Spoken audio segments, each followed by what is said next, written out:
Here we go. Welcome to Double Dribble Bucks. This is Seth. With me, as always, is my good friend Brett. How you doing tonight, Brett?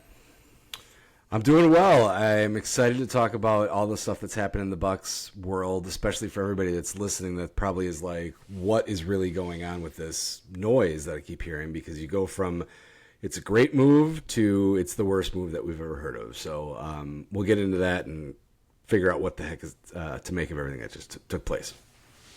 Yeah, a lot happened. The Bucks were maybe the most active team, possibly. Definitely one of the top 5 for sure.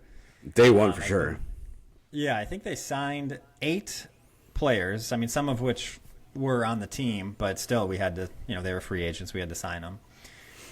Drafted a guy, and yeah, that's a lot. So let's start with the huge thing that shocked the NBA world, something that no one thought of except for John Horst, apparently, as something that you can do, which is waive Damian Lillard, who had 2 years, $112.6 million.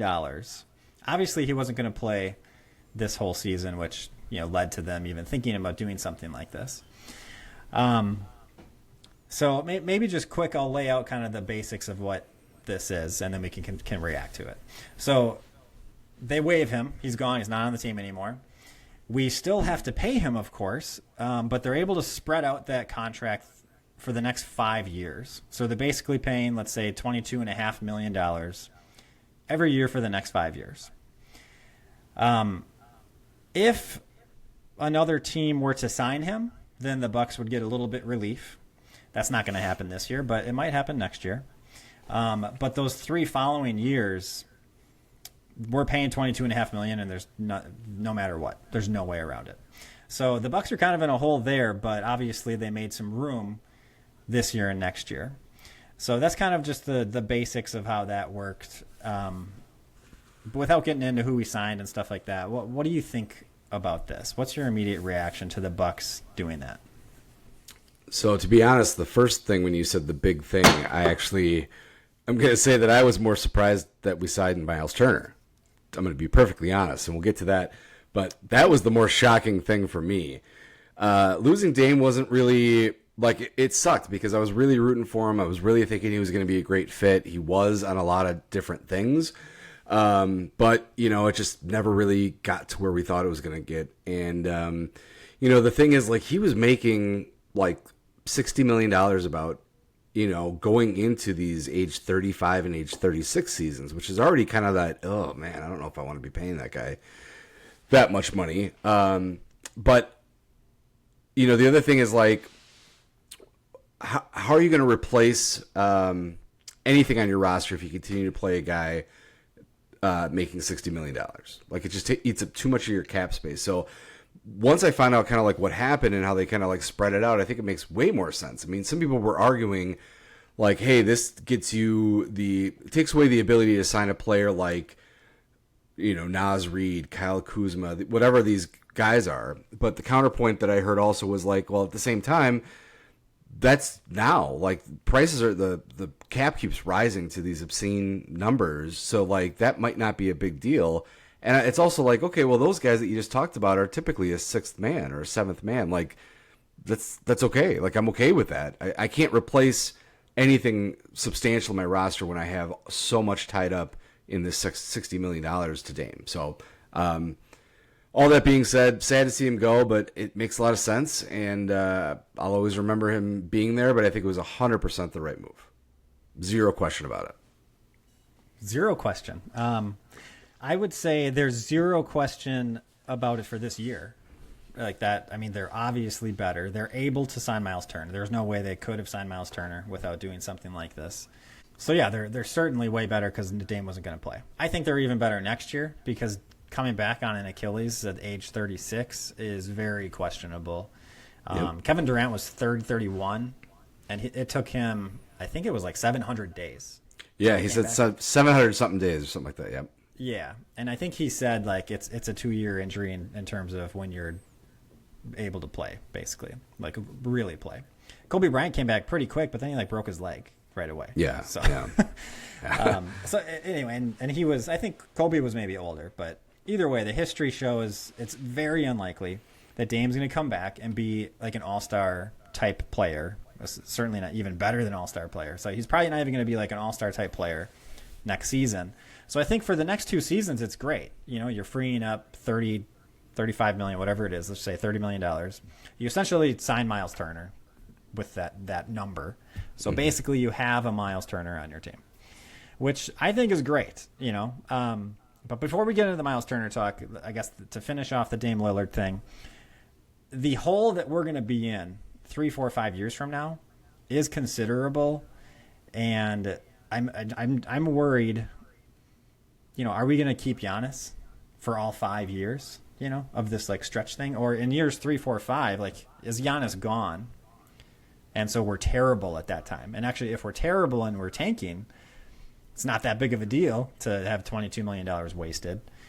But, you know, I don't want to be planning to tank 3 years from now and lose Giannis. Like that sucks. So my overall take is I think he did this because I feel like he was worried Giannis was going to leave if he didn't do this. But I think it puts us in an even more difficult position 3 years from now. And I'm worried about what's going to happen then. So I think for 2 years we're good. Hopefully we can make a run. But yeah, I don't think I would have done it. I guess I'd say that. So I completely disagree with your thought here, because I think you're buying too much into this narrative that Giannis has a potential to leave. I don't think there's ever been anything said by him that even really brought up the question. It was just something that kind of come about. Now, to be fair, he wants to win. So as far as wanting to leave, if you're not going to put a team around him, he's not going to just be, you know, Kobe the last couple of years in the Lakers, where it's the only thing that's good about the team. But I think stretching it out, the way that the salary cap is going, I mean, you're looking at next year. They talked about how Jokic can sign a deal that would pay him $70 million a year. Like, the way that things are going, like, I really think that this $22 million a year in 3 years is going to look like nothing. It's going to be the equivalent of having Pat Connaughton, you know, where it's like, yeah, it's annoying that we have to be paying this much, but it's really not impacting anything. I can still sign a lot of guys, and I still think there's got to be a lot of creative ways that they can get stuff done with this. Maybe there's part of, you know, you and I are probably two of the least educated on how this cap works. Even when we try to figure it out, it's like the most bizarre thing in the world. But maybe they have the ability to like trade cap space and somehow offload this quicker. I don't know, but I'm still 100% confident that Giannis is going nowhere. I think he's up for a new extension next year, and I'm willing to bet he signs it. And we'll get into it, I think, with the next big news, which was the Myles Turner signing, which was the one to me. When I got that update, I actually go, holy shit, are you serious? Like, that was a bigger surprise for me, because I think, number one, it seemed completely impossible. I think you and I have even talked on this before that, like, oh my God, it'd be great to have like a guy like Myles Turner, but that's never going to happen. So who can we talk about? So it's like, all right, holy crap, like you actually got the guy that we think makes the most sense. And I finally found an article where somebody was 100% agreeing. It was from Sports Illustrated, and the guy's like, Myles Turner is Brook Lopez when Brook Lopez came over, and even better.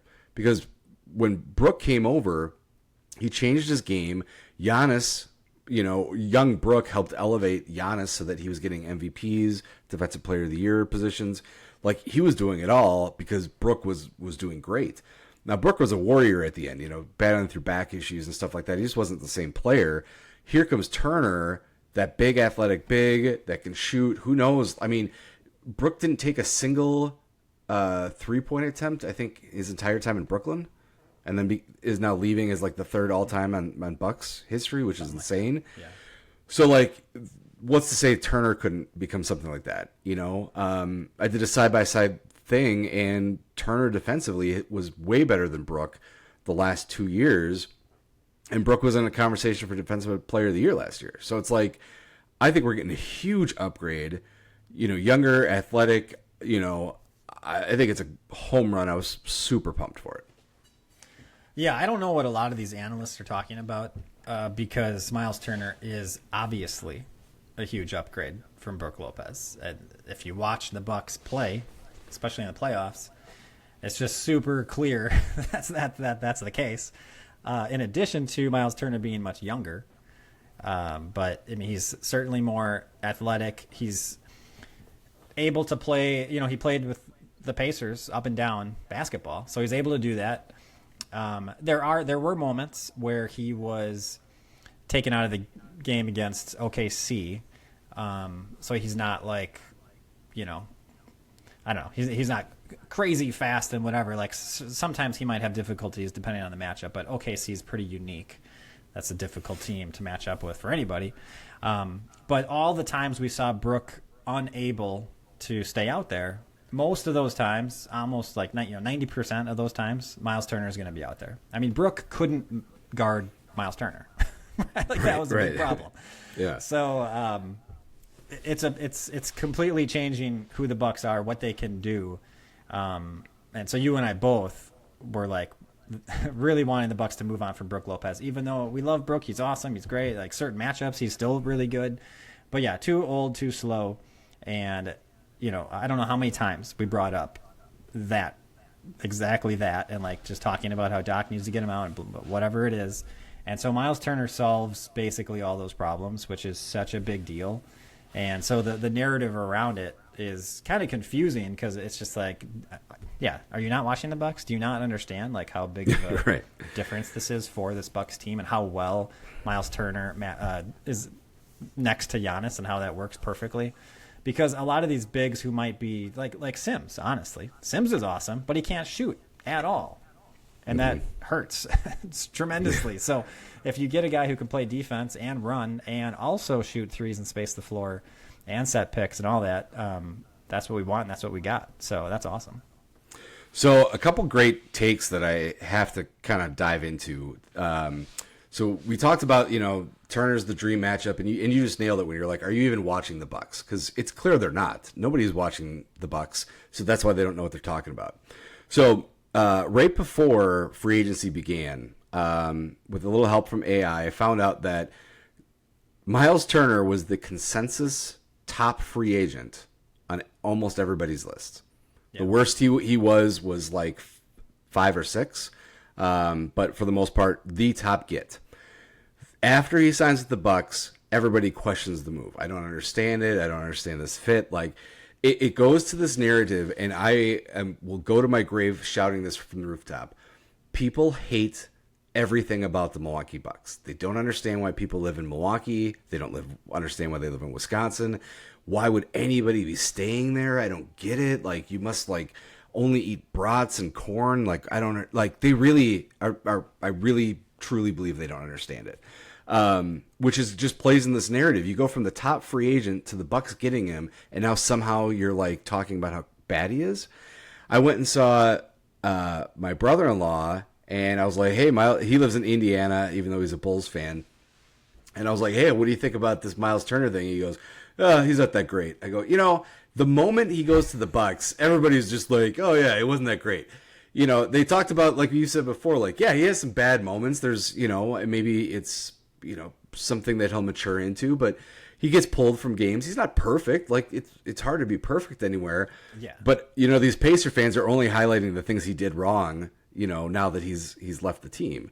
And then the other thing, and I'm going to throw it back to you, is I read an article where they talked about how they made it sound like Brook made the decision to leave the Bucks, which just made me laugh so much because they're like, Brook saw the sinking ship and he knew that he had to leave. And it was like, again, you don't watch Bucks basketball because, number one, he was not becoming a fit anymore. It was very hard for him to keep up. Number two, he was making, $27 million last year? And I think, around there. Something like that. And I don't know that he would have given us as big of a discount as he probably gave the Clippers. And the other thing is, I don't think we had any intention of signing him again. So, to make this whole article about how, Brook is so smart, he knew when to leave, he wasn't even going to, it's like, I think it was pretty mutual that we're not going to sign you. You better look somewhere else. I just thought it was really funny that they thought it was like, Brook was the guy that was the oracle to know to leave. Yeah, exactly. I mean, the Bucks would have taken him back on a vet minimum, I'm sure. But he's going to get paid more than that, and that's good for him. So yeah, yep. He chose to leave to make 4 times as much money, like every other player would do. I mean, I guess. So yeah, that's funny. In the same vein, and I shared that today. So now DeAndre Ayton is going to the Lakers, and I don't know anybody who defended DeAndre Ayton this like in the past year or two. I don't know how many Ayton fans are out there. I don't hear of them. Basically, every analyst that I listen to thinks he's a bad basketball player and like kind of a loser, makes their team, doesn't help the team win kind of thing, just bad attitude, all that kind of stuff. Only negative things to say about him. Okay, now he signs with the Lakers, and it's like what a great fit for the Lakers. I shared that thing. I think it's like some guy who fills in for Colin Cowherd, maybe. I don't know who the guy was, but he literally said that Ayton is in the same tier as Giannis and Jokic and Embiid and then someone else. But it's like, oh my gosh, like no one has ever said that or thought that. I don't know why you feel the need to say this, but it's the reverse Bucks where it's like, oh, the Lakers. Okay, well now let's talk ourselves into every stupid thing that they do, but the Bucks, anything they do is just terrible, and it's not going to work. So DeAndre Ayton apparently is like the next Wilt Chamberlain, like the greatest center that ever lived, and this is going to be amazing. It's finally on. Like, this is it.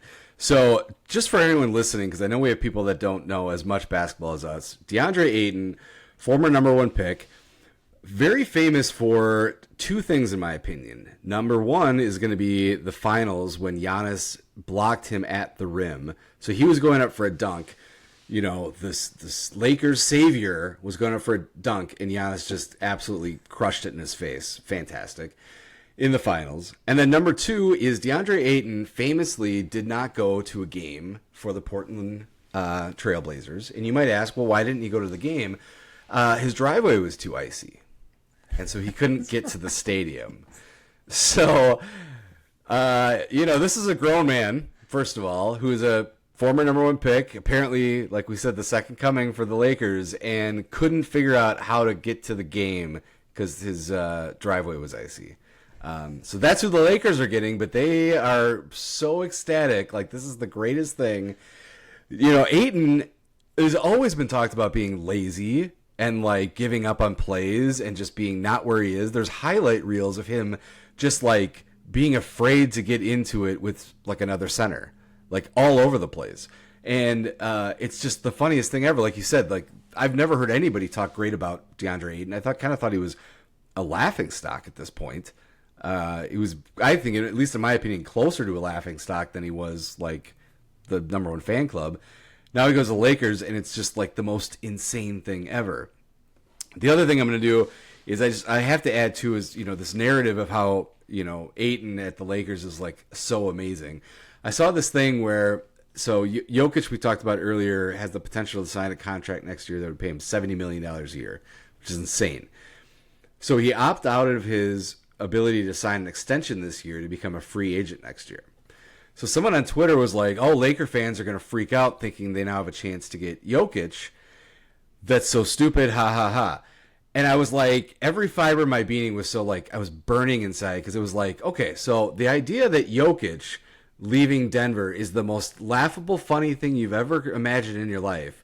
Yet Giannis, who is under contract, has never not been under contract with the Milwaukee Bucks. There wasn't even a waiver of a time where it was like an uncertainty. Yet he is like got 1 foot out the door, half his body. The kids are already packed and they're going somewhere. It's insane. This is just, try to ignore half the stuff you see online. It's all crap. Yes, it definitely is. There's still talk about Giannis leaving now. Yes. I mean, like, maybe he'll still leave the Bucks. He'll leave him high and dry. Like, there's no way Horst is going to make this move with Lillard and Turner if he doesn't know that Giannis is coming back. In addition to Giannis basically saying he's going to come back multiple times now and literally never saying anything, leading right. you to think he's going to leave. On top of all that, you have XYZ, all these things, but still people are trying to, like, talk that into existence. And the Bucks won a championship. Okay, three seasons, 4. I don't know. I lose count quickly. Relatively recently, the Bucks won a championship. They have been good, and they've had big injuries, so that they were not able to make like a run to the Eastern Conference or back to the finals. And then they have not been as great the past year or two. Dame just gets hurt. That sucks. But we've been competitive. We've been, and teams are like 1 move away from being competitive. The Knicks, how good were they? 2 years ago even. Were they in the playoffs? Maybe. I don't know. They were not that great. I think so. A lot of these teams go up and down, right? The Clippers. Everyone actually thought they were going to suck, and then they were actually pretty good. They were like a 4 or 5 seed. It's just from season to season, teams, they go up a little bit, down a little bit. The Bucks have not missed the playoffs. We haven't even been in the play-in tournament. We've been like pretty good. It's like we're not so far away from being in the finals and winning a championship again. And we just saw the Indiana Pacers, who no one gave a chance. Even through the first, second round, no one was giving them a chance. And yet they make it to the finals, not just to the finals, but to Game 7, and they lost Game 7, and they had their best player hurt. Maybe they would have somehow shocked the world and beat the Thunder. I mean, that's how good they played. No one would have considered them as an option. In the same way that no one is even considering the Bucks as a possibility to get to the finals and win a championship. Like, why is it so impossible? Why can it not happen? All right, like, can AJ Green takes a step and we sign Myles Turner and we trade Kuzma and our 2031 first round pick for Trey Murphy or someone like. It's possible. All right, Horst is literally doing everything he possibly can, and we're, like I mentioned, we're in a $22 million hole 5 years in a row. So it just, I get it's easy to talk that way. We probably talk that way about other teams, like, oh, they suck. It's kind of fun to say that, but it's still annoying, especially being a Bucks fan and hearing it all the time. And maybe it's a thing too where it catches on. One analyst says it, another analyst says it. Now it's like everyone has to say it, and now no one can kind of have their own thought about it. It's just like in the ether, like, hey, the Bucks suck. There's no chance for the Bucks. It's just kind of out there now, and that's what everyone believes. And anything that happens, like, that's just the deal. Yeah, ESPN sucks, right? ESPN sucks. I'm going to be starting a podcast that breaks that down. It's going to be amazing. So a couple thoughts on that. So number one, you're right. Nobody has faith in the Bucks. I wish I was a better because I saw an article that said the Bucks were like plus 1,200 to win the division. Right now, yeah, Cleveland's in the division. I get that, but $100 bet would pay you $120,000. Like, I would take that. It's $100 well spent. Like, to your point, like, who says they can't do that? Who says they can't win the division? Who says that none of these things are going to make a huge difference? Brooke is 37 years old. Dame was older. Like, now we're going younger. We're going a different style. Like, this is what it is. The other thing is, like, you and I could start a podcast where we could talk about what if you and I grew wings out of our backs and then lost our legs? Like, would we have to crawl or would we fly? And we could sound like insane people, right? But we'd sit here and be like, well, what if this happened? And what if this happened? But then imagine you're paid millions of dollars to talk about sports and you do the same thing. All of these people are like, oh my God, what if Giannis got so pissed and then like left and went to the Knicks and then what if it's like, and then you're like doing this on TV, like you have nothing behind it. You're just being like, you're talking like a weird drunk guy, just be like, yeah, but what if he like, and then they pay you money. And then they, to your point, like someone else picks it up on Twitter and then they're talking about it and they're like, yeah, oh my God, what if Giannis just retired to fuck over the Bucks because of why? He has a terrible relationship with the Bucks. What are you even talking about? Like, these are real things. It's complete insanity.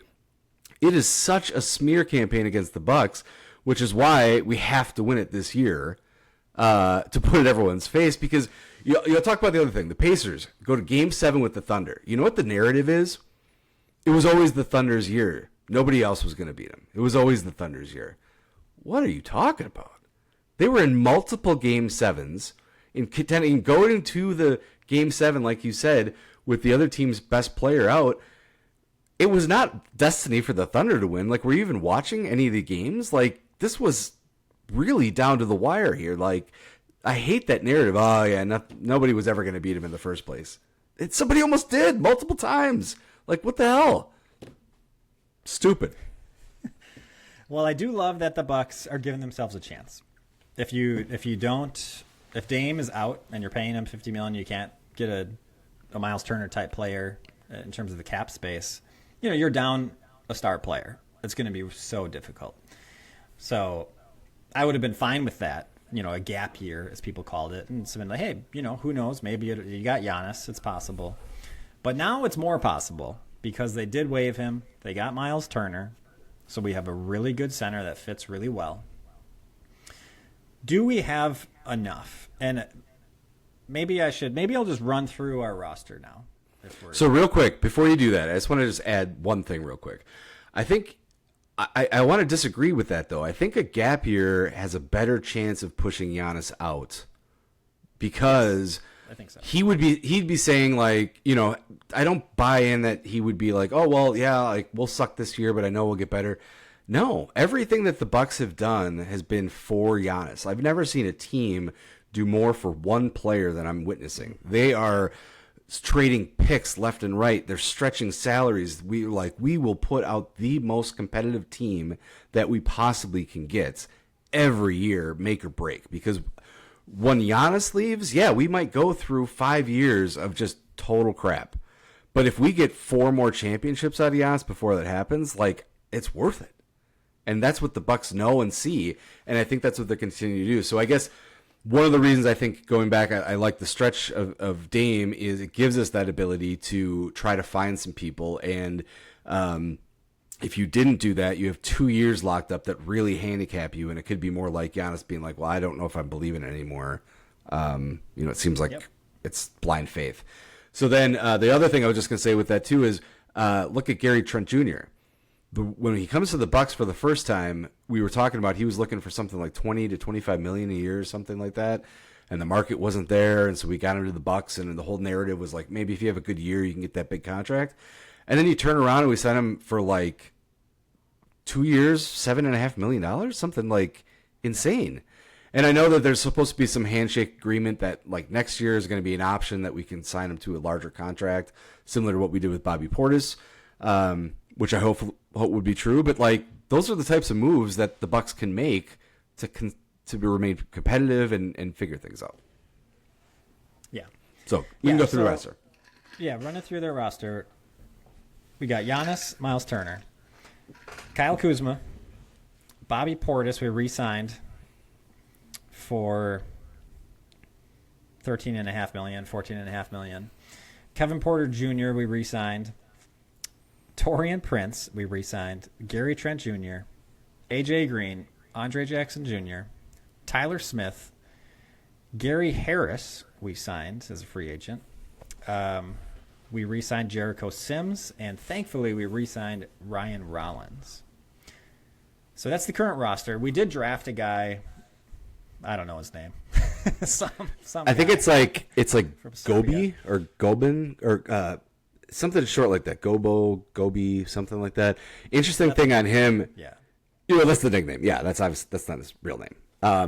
But apparently some people think he's like a Giannis type person in the fact that like this guy is still developing, and a lot of people are like, this guy could become one of the best picks in the draft if he develops, which is, obviously a big if on these. There's lots of guys that have been in similar situations, never developed. I don't know why I think of Yin. Remember the Bucks pick? I think it was like maybe 2001. He was the guy. His last name was Yin, I think. Yin. He was from China, and the best part of it, for the combine, he like did all of his drills against a metal folding chair. So he like showed how he posted up against the chair. And the great part is he goes, I don't want to go to Milwaukee.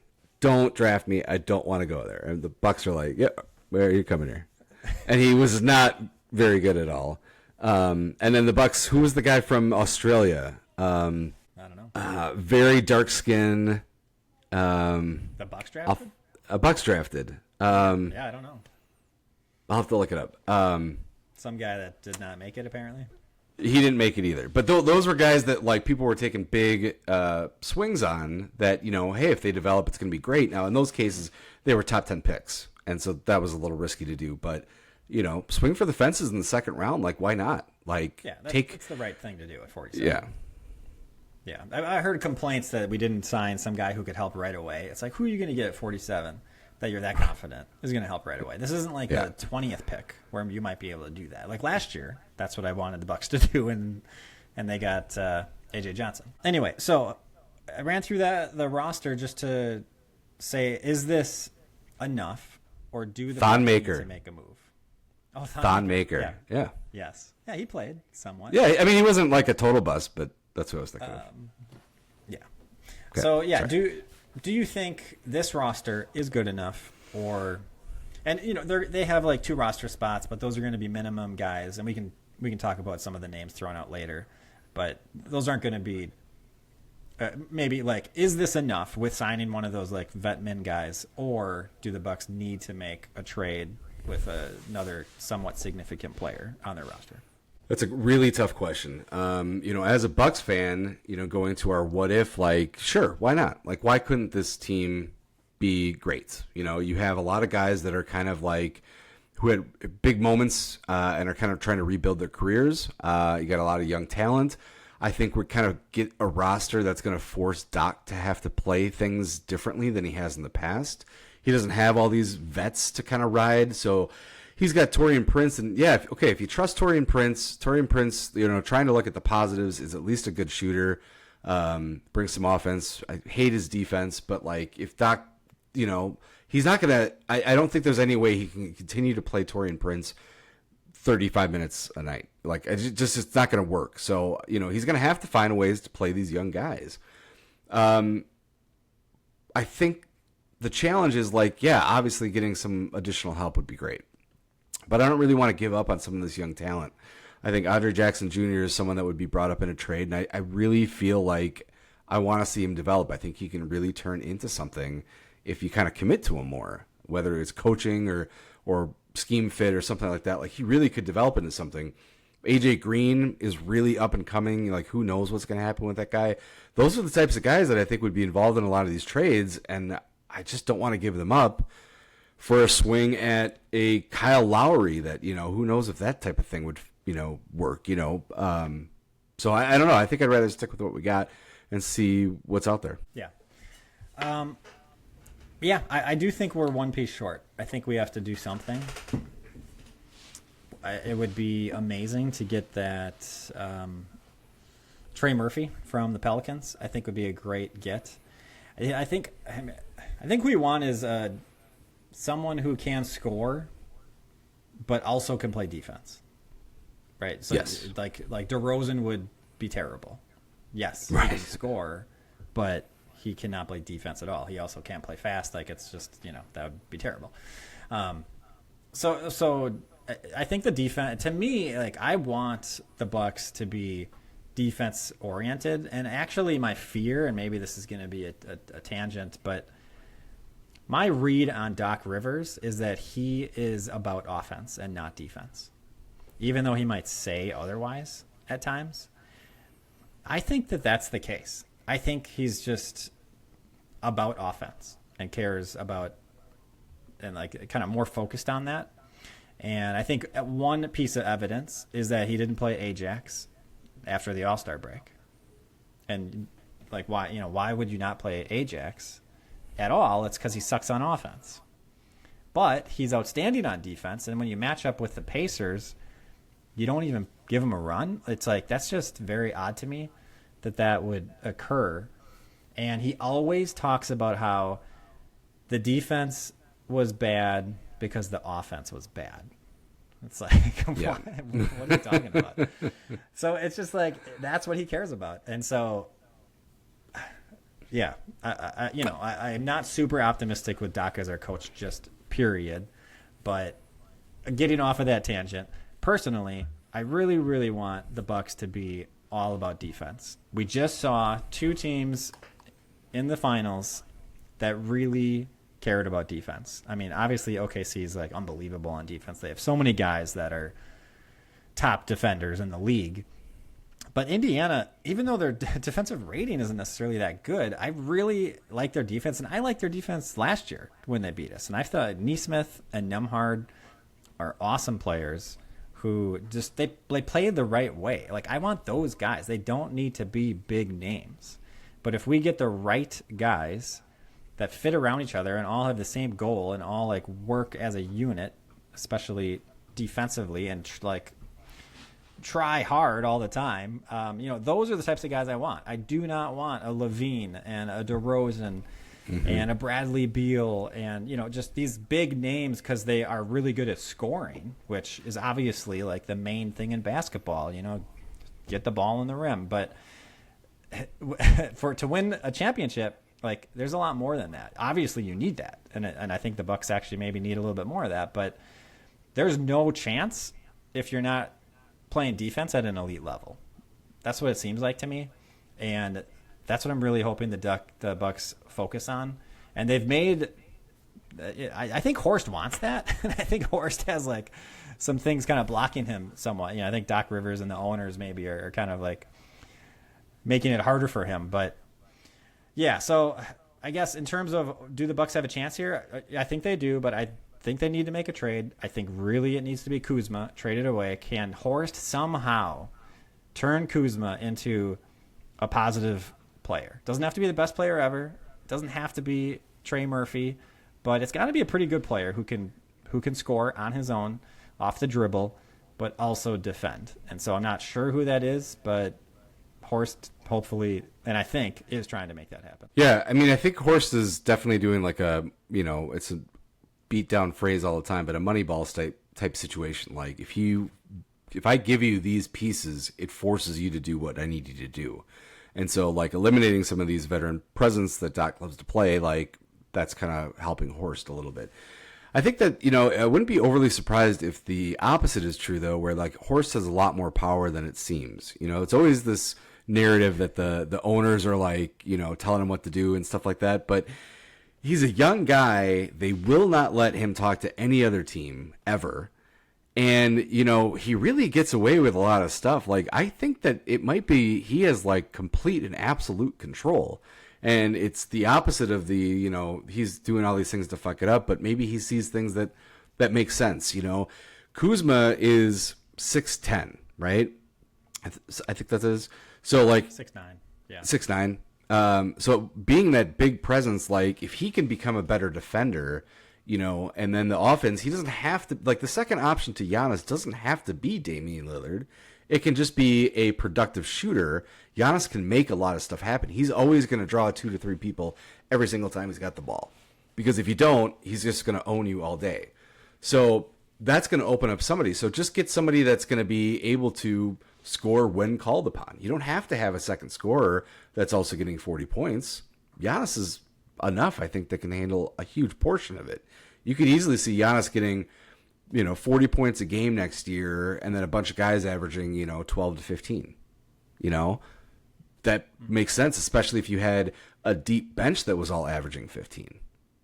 That would be amazing. So, I don't know where I was going to end that, but there we go. Yeah. Yeah, the Bucks are, they have, in terms of like players you can rely on, they have Giannis, AJ Green, Myles Turner, Bobby Portis, Gary Trent Jr., and I'm not sure we're going to say Kevin Porter Jr., maybe.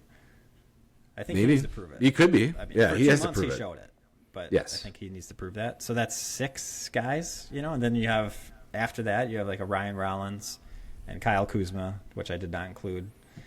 And then, Sims, Gary Harris, Andre Jackson Jr., they're probably not. Now, Gary Harris is a very good three-point shooter.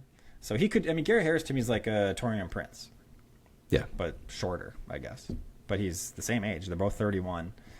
I don't know why you signed both of those guys. I guess if it's the end of your bench, I guess it's fine. I guess I don't care that much. They're vet min players. If you're starting one of them, then it seems like a problem. So I guess we'll see if Doc learned his lesson with Taurean Prince or not. I just wish he didn't have the option, like you were saying, like giving Doc less options to like fuck this up. It's just, that's what I'm worried about. So I think, obviously anything's possible, but for the Bucks to win with this roster, yeah, you can't make those dumb mistakes that Doc Rivers was making, and I think you need to lean into Giannis being point Giannis at times. Because, yeah, you don't really have – I mean, you have Ryan Rollins and Kevin Porter Jr. I don't know what other point guard you have. Neither of those guys are really, like, classic, like, perfect fit point guards. Like, they're both kind of shooting guards, playing point guard. Mm-hmm. So I don't even know if we have a legit point guard on the team. So I think Giannis would have to kind of take on that role a bit more, which I think he's fine with. I think he's more reluctant to take on the center role, and, like, do the bully ball, especially defensively. So anything's possible, but to really help our chances, I do think we need to make that trade and get someone, another scorer. I would say the backup point guard situation, I could live without it. I'm fine with Giannis doing point. I could definitely live without it, and maybe this is when we can run into this conversation. If you're talking about Bradley Beal or Chris Paul or Russell Westbrook, okay, I 100% will say no. Just give it to Giannis. Like, Giannis at point is so much better than those options. You don't need I don't care. Just play anybody at point guard. Don't sign those guys. Yeah. So I kind of mentioned this on the thread, but just a reminder, again, going back to the fact that nobody watches Bucks games and you can ignore half the stuff, is the fact that Chris Paul is even in the conversation is laughable. Giannis fucking hates Chris Paul. If you look at the games they play, they're always in each other's face. Giannis is always telling him to fuck off. Like, I don't think it's for the love of the game. I think he's legitimately like, I hate this guy. So the thought that Chris Paul would be here is, I think, in my opinion, like one of the stupidest things ever. There's zero chance that was ever going to happen, in my opinion. The Bradley Beal one is the most scary of all of them. And one of the reasons people might be like, well, why? Well, he's a great shooter, terrible on defense, and he's also that DeAndre Ayton in the reality world where he's a little lazy and gives up on plays. So that's not the type of guy you really want on our team. Giannis is probably a great motivator, but I don't think he'd be able to motivate that because Bradley Beal was just on a team with, Booker and Kevin Durant, who are always big hustle guys, and they fucking hated Bradley Beal too. Like, that was kind of a known thing too. Yep. So then you go to Russell Westbrook. Westbrook had a little bit of a resurgence in Denver. He was playing pretty well there, but he was also potentially the reason that Mike Malone got fired, which we don't know the details. That was just a big rumor. But Russell Westbrook, who was a MVP in the league, is going to take away so much of Giannis because he's going to try to be the playmaker. He's going to try to be the number one. I think that was the problem a lot in Denver. Sometimes it backs it up, but most of the times it's not going to happen. So you're just taking a huge part of Giannis away. So those three names, like people talking about them, yeah, don't get excited about them. It doesn't make any sense. The Beal is the scariest one because if there are reports true that the owners love him so much, maybe they can try to find a way to get him to agree to a vet minimum for a year and then fuck it up by paying him versus Gary Trent Jr. But we'll see. Yeah, and this is like, don't give Doc options. This is a part of that conversation. Like, that's a big reason why I don't want these three guys on the team. I saw, actually, I think someone actually responded to me, like, on X, a little back and forth.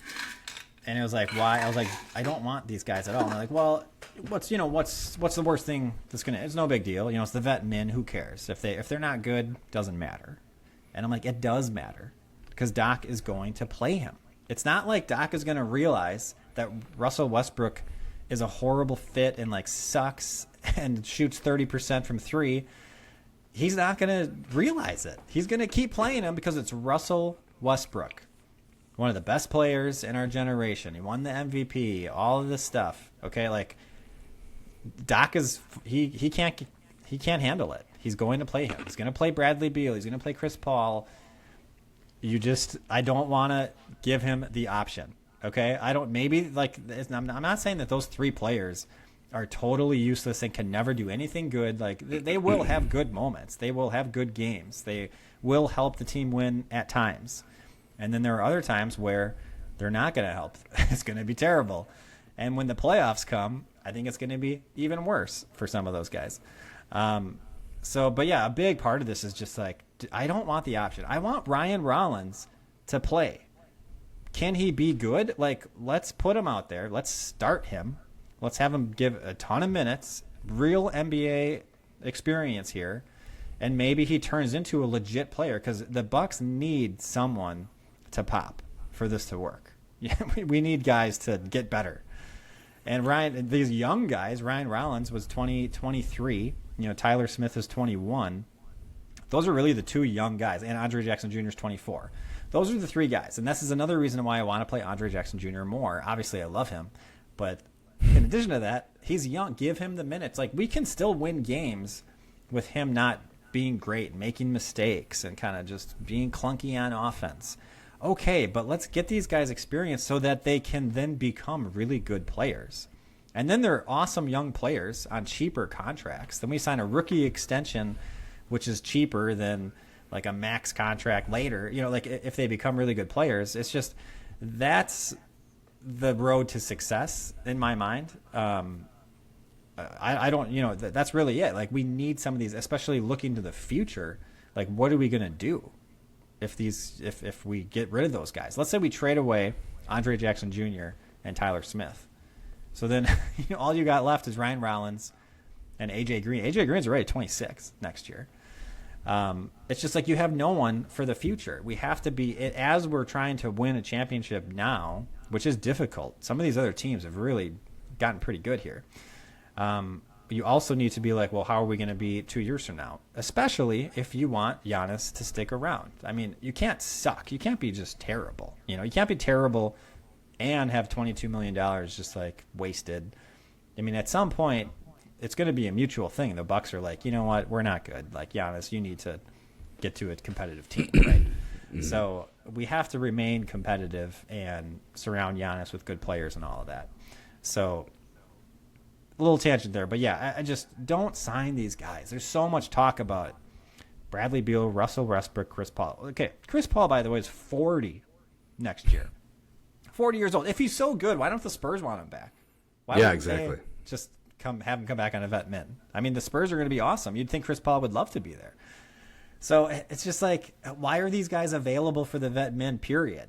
Okay, they're not great. They're not like the solution to all our problems. They're just guys. Just give me any other backup point guard. And again, give me like a young point guard who's not proven, and maybe he turns into something like that. That's what we should be doing. Absolutely. I don't want to get rid of the youth. We have to see what we have. It's the way that we're only going to get better. It's, everybody always thinks, oh, well, you just got to build these dream teams. You got to have a big three. You got to have a core. Well, all those guys were nobodies at some point, So, I mean, not everybody. I mean, some of these, number one picks all getting together and stuff like that. But, there's times where, like, Steph Curry was not the draw for, like, the first couple of years. They weren't sure he wasn't making transition, and now he's one of the best players of all time. So, like, you have to see what's happening here, and to your point, Doc is going to stick with what works. I guarantee if Russell Westbrook came to the Bucks in Doc's first two press conferences, he would say how amazing it is to have two MVPs on the floor at the same time. Guarantee it. That would be like why he kept doing it. Oh my God, I'm playing two MVPs at the same time. Like, look at me, I'm playing two MVPs. It's like, oh my God, like, just get the fuck up. I guarantee that's what it would be. But I guess that was my last point on that. Yeah, and so I guess we'll mention this at least. We waived Chris Livingston off the team. Do you like? I mean, I was not sold on him. I mean, he never played, so I guess we don't really know. But there's probably some reason why he never played. I mean, even though Doc gave up on Ajax, he did play him. He actually started him. Like he gave Ajax a legit shot for a while there. And Livingston never had an opportunity. I think he was on the team 3 years, 2 years or 3 years. So I guess I'm fine with it. It's like, I don't know. It seems like he just wasn't good enough. But at the same time, I'd rather have him on the roster than Taurean Prince. Yeah, I don't remember him really. Yeah, he didn't get a lot of minutes. I have to assume he was just not living up to expectations in practice. That's always a huge part of it. Like, if you're not showing me what I want to see in practice, I'm not putting you in the game. So I don't know, but yeah, I agree. Like, I would rather give it a shot there. I mean, you hate Prince more than I hate Prince. But I don't think it's the worst signing in the world. He's not taking up a lot of money. I just would prefer if we hadn't done it. But I'm not ready to burn it down like you are. I am. But Prince to me is as bad, if not worse, than signing Chris Paul or Bradley Beal. Russell Westbrook would be worse. That's the worst to me, is signing him. Because he'll show you flashes, and you'll be like, oh, he's pretty good. Look at this guy. He's pretty good. Yeah. Like, let's play him more. And then he will just totally ruin your team because he just is weird and does dumb stuff. And he shoots 30%. I don't know why we would even consider. I mean, I don't think we are considering Russell Westbrook, but I don't know why the Bucks would consider a 30% three-point shooting guard. That just doesn't fit the team whatsoever. It's like so stupid. Yeah. Okay, another thing we got to mention before we're done here is the Bucks did trade away Pat Connaughton. Awesome Milwaukee Bucks. PC RIP. That's right. We stood by him. We loved PC. Lots of haters out there. He was great. He obviously was great. That I think everyone admits and agrees he was great. The finals run, 21, the year before, the year after. I think he was good. Then he kind of fell off a little bit. I think he was still. I'd like him on the vet min. I mean, again, let's just always talk about Taurean Prince. I'd much rather have Pat Connaughton than Taurean Prince. Like, so much rather. So I don't think he's horrible and the worst player ever, but it is good to get off of $9 million that's not really played much. And they kind of had to do that. Actually, by the way, they had to trade Chris Livingston, I believe. They had to do a number of things to like make that Myles Turner signing work. So I guess maybe they had to waive Chris Livingston anyways. But the PC trade, it was kind of weird. They traded for a guy who's got like $8 million on his contract, but he wants to play in Europe, I guess. So then we bought him out for $2 million, and now he gets to go to Europe. I don't know. Yeah. It seems like a weird thing. I guess he was good at one point. He got a contract for $8 million. I mean, it's not bad. Yeah, it's pretty solid. I never heard of him. Michik? No, I never heard of him either. And I think like with that trade too, we had to like give Charlotte picks too to like just take. Yeah, two second-round picks. Yeah. Yeah, so it's we had to like pay a lot to get him out of our team. But yeah, you forget about that finals run. He was amazing. He was the original like AJ Green, Ajax that you were watching games being like, oh my god, this guy's awesome. He's all hustle. Like, I love this guy. And then, you catch him at the tail end of the career. It just doesn't have the same spark. He did have like almost every game where he had like a bloody something, which was always great. I'll always love that about him. But yeah, it's time to move on. I mean, you look at the team like, Chris is gone, PC's gone, Drew is gone, now Dame's gone. Like, it just has to happen at some point. Like, Giannis will be gone at some point. I will admit that. As terrible as that is, but I'm hoping it's because he retires. But it's going to come to an end at some point. We just got to enjoy the ride while we can. So I believe it's just Giannis and Bobby from the finals team. I think so.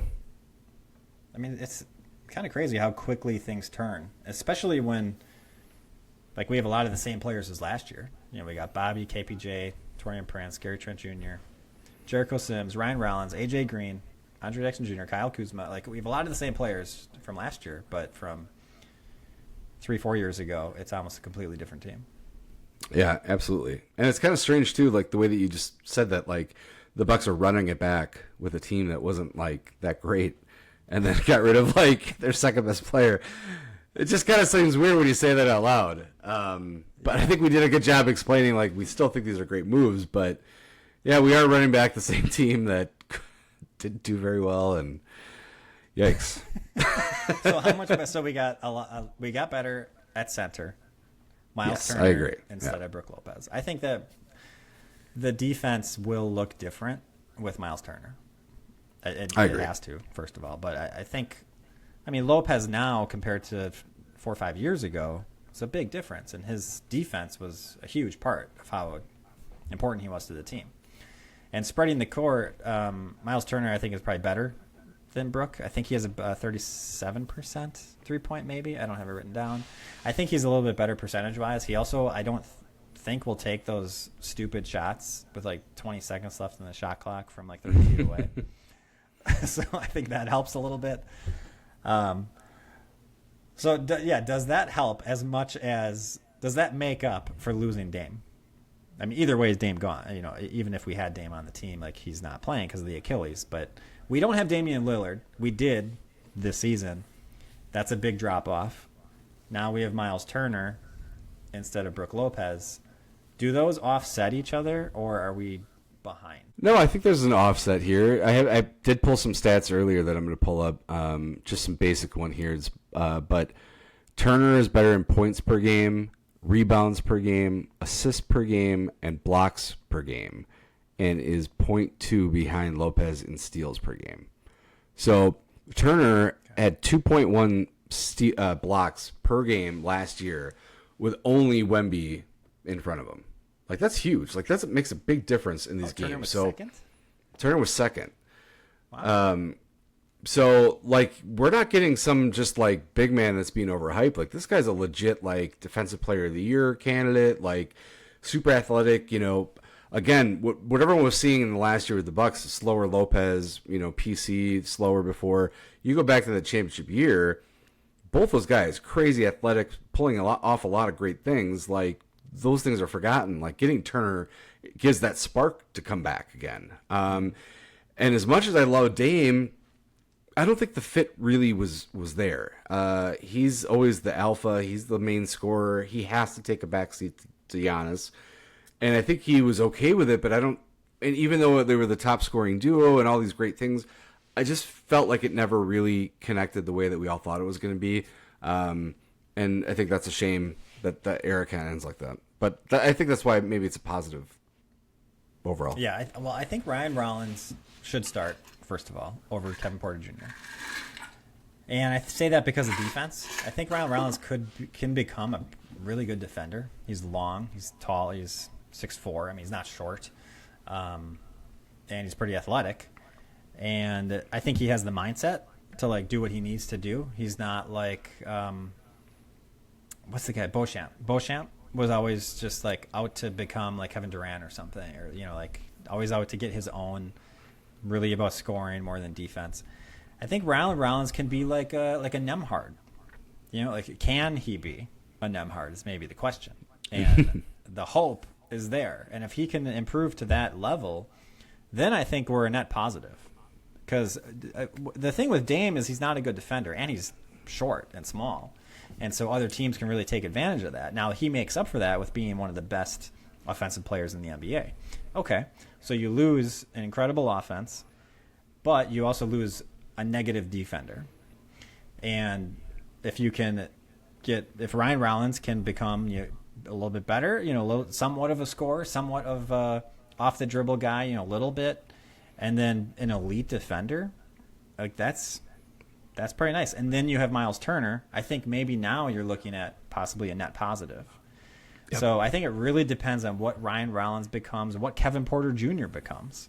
Like, he is only 25. He missed a season completely, like we talked about. So he's a young guy who maybe has still more to prove and more to grow.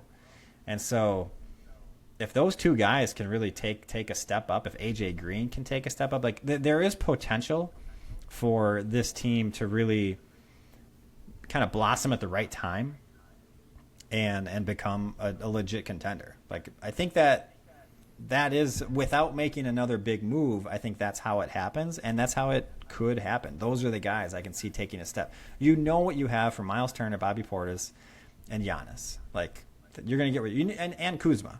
You know what you're going to get. Hopefully Doc doesn't start him, plays him less, and he becomes a role player. And I think Kuzma actually has the mentality and the attitude to do that. I think he'd be okay with that. I don't think he needs to be 35 minute a guy who's scoring 20 points a game. So that's a lot to ask for, but if all those things can happen, and not all those guys need to blossom and become incredible players, but if some of these guys can take a step up and become better, and Kuzma is a role player, an effective role player, and he's staggering with Giannis like we've talked about, I can see a path for the Bucks to really contend. Just like zero people in the world outside of Indiana would have said that the Pacers could go to the finals a year ago from right now. In the same way, no one's saying the Bucks can, but I think that's the path. I think it's possible. I agree. We have to have some big development from these young guys, and if the right things click, then it's going to be great. I mean, Porter, when he came over, we thought we might have a little bit of like spark or something like that. Nobody expected what we got.